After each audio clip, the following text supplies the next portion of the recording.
Now for top picks, Concordia Healthcare is the first one, Jason. Yeah, so this stock had a good pump today here, and a lot of those stocks seem to put in their bottom and away they go. What I like, this stock is trading on 4 times earnings and less than its projected 2016 book value, but stocks are never that cheap unless they have an issue, and these guys do have an issue. It's not pricing, it's not any kind of ethical stuff that some of the other companies have got themselves into.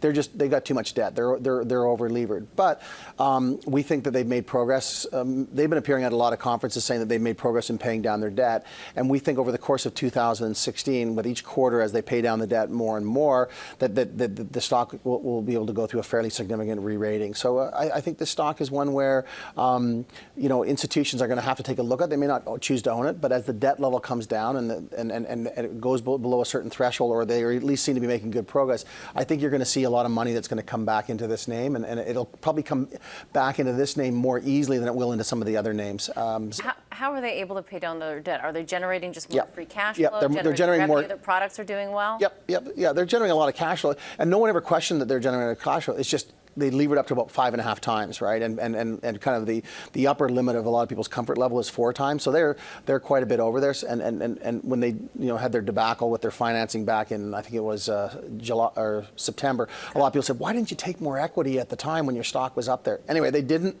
We had to live with it, but now you're sitting around with a stock on 4 times earnings, trading at book value. And I think from a risk reward, I don't think it has a lot of downside because it's trading below book value, because someone says, well, what if they can't pay down their debt? Because then somebody will buy them out. So I think Concordia will pay down their debt, and I think the stock goes significantly higher here in the coming weeks and months.